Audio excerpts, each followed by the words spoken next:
Oktoobri lõpus šokeeris Eestit uudis Tallinna lähedalt Raasikult. Alaealised poisid tapsid kambakesi kohaliku mehe. Räägiti, et see olevat kole lugu, kuid tegelikult oli see veel märksa jubedam, kui avalikkus teab. Lapsroimarid tegid veretööst 22 minuti pikkuse videopostituse sotsiaalmeediasse. Ja see levib seal siiani alandades ohvrit uuesti ja uuesti. Seda videot näevad vahel ka need, kes seda näha ei taha. Näiteks lapsed.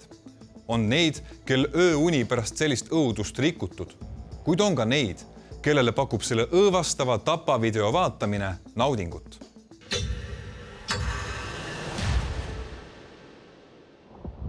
Kellelgi rassa pikka videot on, sooviks ise ka seda videot. Sama. On siis kellelgi videot või mis keerutate siin? Selliselt aeti kõigile avatud Discordi jututoas taga videot Raasikul toimunud tapmisest. Päeval, mil Harju maakohus teatas, et 3 tapmises kahtlustatavat noormeest võeti vahi alla. See pidi olema vaikne pühapäeva õhtu Raasikul, aga just nendel tänavatel panid 3 koolipoissi toime veretöö, mis pani ahetama ka kogenud mõrvauurijad. See on nagu nii jõhker, et seda ei tahaks isegi kusagil ajakirjanduses lahata, et las see jääb sinna toimiku kaante vahele. Aga kogenud uurija teab, tänapäeval pole see võimalik. Raasiku tapavideod jõudsid politseinike kätte toimiku vahele sotsiaalmeediast, kus see siiani ringleb. Tänu 22-minutilisele ülesvõttele on teada, mis tol õhtul Raasikul juhtus. Kokku said 14, 15 ja 17-aastased poisid, et Raasiku peal aega veeta. Kuidagi aga ristus nende tee 42-aastase Reneega, kes külaelanike sõnul oli üks vaikne omamoodi meesterahvas ja armastas aega veeta Raasiku südames asuva Konsumi ees. Kohalike sõnul leiti Rene lõpuks siit, kalmistu ja kiriku vaheselt põllult. Kuidas ta siia täpselt sai, seda me ei tea. Küll aga teame tänaseks, mida koolipoisid temaga tegid. Peksid, piinasid, toppisid keha õõnsustesse toikaid ja takkaotsa panid mehe põlema. Kuidas asjad ikkagi nii läksid? 3 poissi, kelle elu alla sees, tapsid Rene ja niivõrd brutaalsel viisil. Kas meie noored tänapäeval on muutunud vägivaldsemaks ja miks ometi pidasid nad vajalikuks kõike seda ka filmida? Jaana Laht-Ventman on Põhjaprokuratuuri erikonsultant. See tähendab, et tema töö on olla esimene täiskasvanu, kes noorele otse ja ausalt räägib, mis juhtus, kui kaugele ta on läinud, mida see tähendab ja mis saab edasi. Miks nad neid ränkasid kuritegusid ka filmivad? Sel hetkel nad isegi ei mõista, et nad sooritavad kuritegu, sest nende arusaam on nii impulsiivne sellest, mis nad toime panevad, et ehk siis ei kontrolli oma emotsioone ja filmivad, see on sisu loomine. Tänapäeval me saame öelda, et see ei ole tõendi loomine, vaid see on sisu loomine. Nad ju lõikavad need videod, panevad muusika taustaks, pealkirjad ja see on mõeldud selleks, et levitada seda. Sama ütleb ka Erik Keskküla, kliiniline kohtupsühholoog, kes harjunud vaatama inimhinge kõige pimedamatesse nurkadesse. Seal me näeme ikkagi ette planeeritud, kavatsetud käitumist, et see ongi suunatud ja tehtud publikule. Maria Muruma-Mengel on Tartu Ülikooli lektor ja meediauurija ja ütleb, et sotsiaalmeedia oma olemuselt ka premeerib sellise vägivaldse, šokeeriva sisu tootmist. Mingisugustes subkultuurides kaasneb sellega kindlasti nagu teatud mõttes respekt. Tundidega levisid need videod üle Eesti. Vaadati nii Hiiumaal, Võrus kui ka Narvas.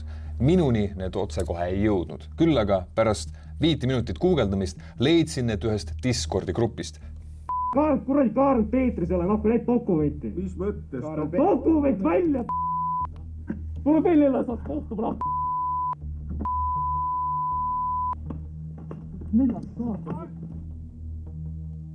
Kust tuleb selline viha? Ei kujuta ette. Lihtsalt kümned ja kümned kommentaarid inimestelt, kes küsivad, kas täispikka versiooni ka sellest kõigest on. Noored filmisid kogu selle õhtu üles sellest, kuidas Rene oli veel elus, temaga ka kohtuti ja see, kuidas siis finaalina mees põlema pannakse.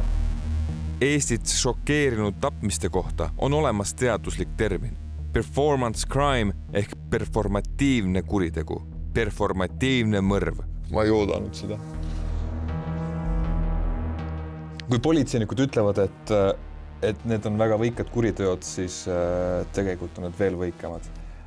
Ja me näeme sealt video pealt, et nad on selle kõik üle uhked. See on nagu lavastus, et olekski teatraalsem, et võib-olla tapmine kui selline oleks olnud ka ilma filmimata, aga see, et ma loon sisu, et siis ongi juba sihuke lavastaja element seal ka juures. Alates 2006, kui toimus suur sotsiaalmeedia platvormide plahvatus, on meid ju iga päev veendud, et räägi meile, mis toimub.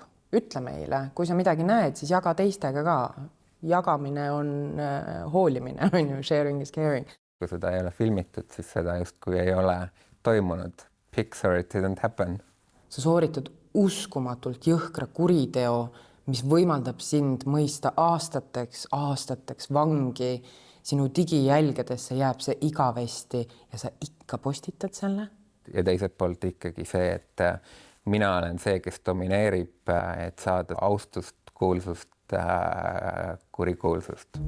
Nende videote jõhkruse väljendamiseks ei ole olemas eestikeelses leksikas piisavalt sõnu, sest et need on lihtsalt niivõrd jubedad. Aga me ei saa neid videoid näidata 3 põhjusel. Esiteks, nende levitamine teeb veel kord haiget nendele ohvritele, nende ohvri lähedastele. Teiseks, nende videote levitamine telekanalis on täpselt see, mida need vägivallatsejad ise on soovinud.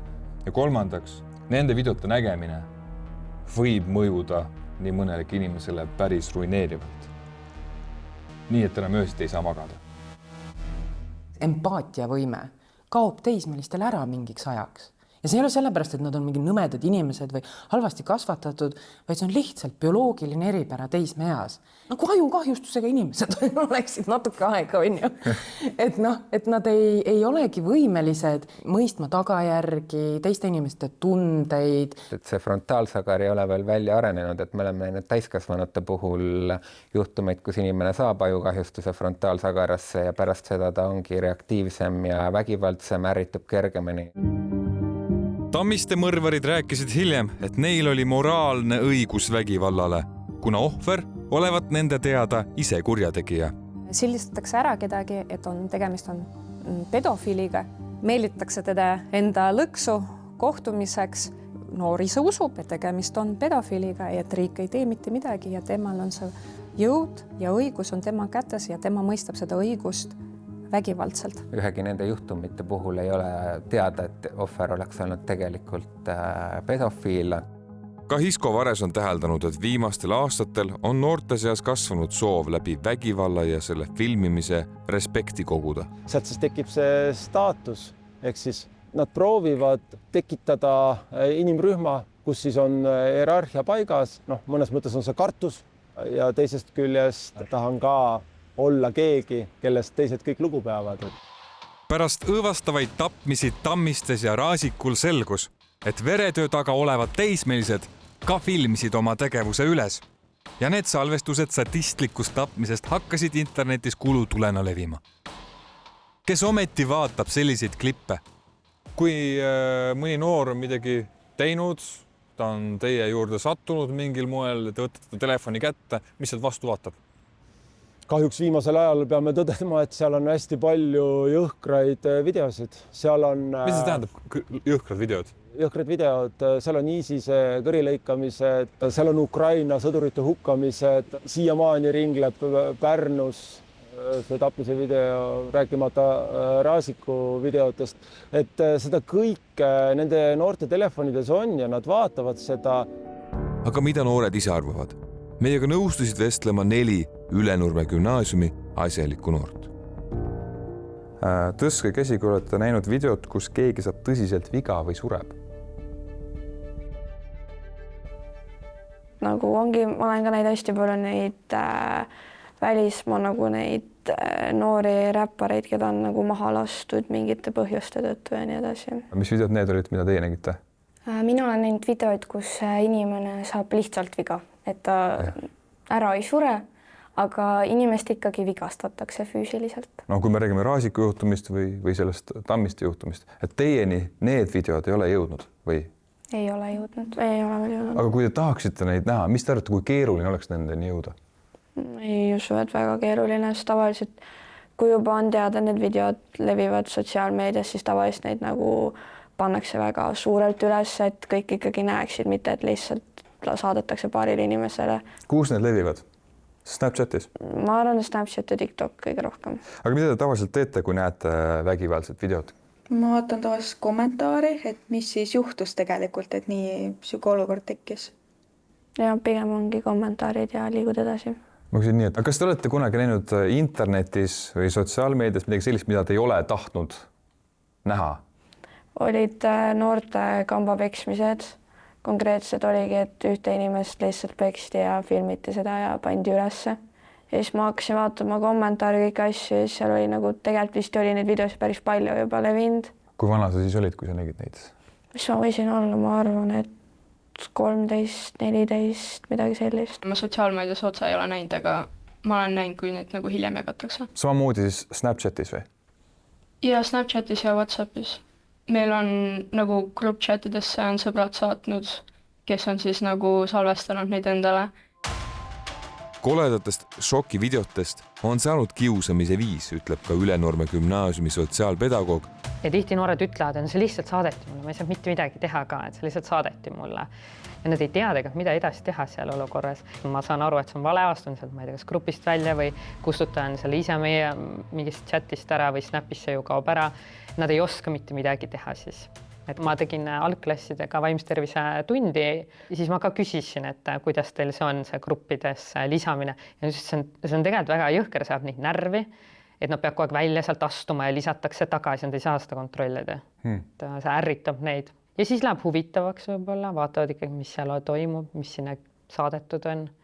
Noored tegelikult huvituvad maailmast nii palju, mis on hästi positiivne, nad on hästi huvitatud, mis meie ümber toimub, aga see huvi piirid võib-olla on hägused. Lisaks šokeerivatele videotele ja piltidele on internetis välja kujunenud ka omaette keel, mis vägivallast varjatud viisil rääkida võimaldab. Sotsiaalmeedia platvormide filtrid ei luba öelda välja rape või vägistamine. Ja vägistamise asemel räägitakse viinamarjatamisest. Millest? Graping. Ja kasutatakse viinamarja emojit, et rääkida seksuaalvägivallast. Sa pead seda koodina ütlema, et see sisu saaks levida üldse. Seega, kui ma ei tea seda, siis ma mõtlen, et oi, näe vaata, siin on mingisugused puuvilja entusiastid. Kui ma tean, siis ma saan aru, millest räägitakse.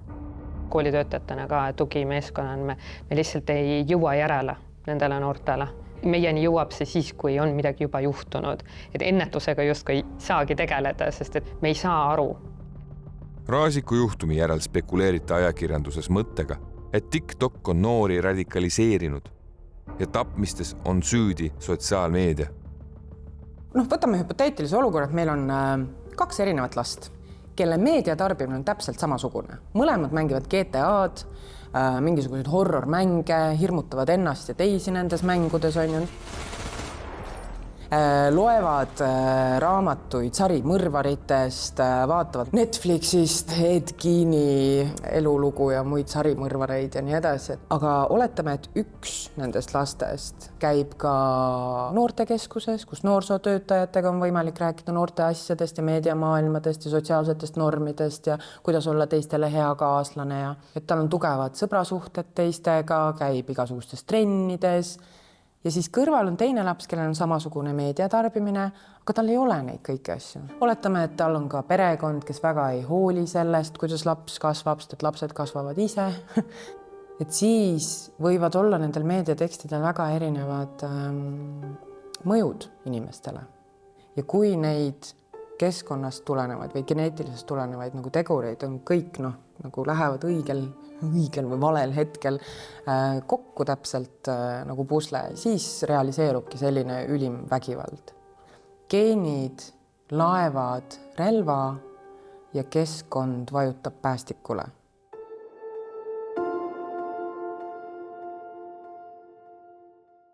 Raasikul, Jõgeval ja Tammistes toimunust rääkides on lihtne jõuda mõtteni, et küllap olid need lood erandlikud ega peegelda laiemat väärtusnihet meie noorte mõttemaailmas.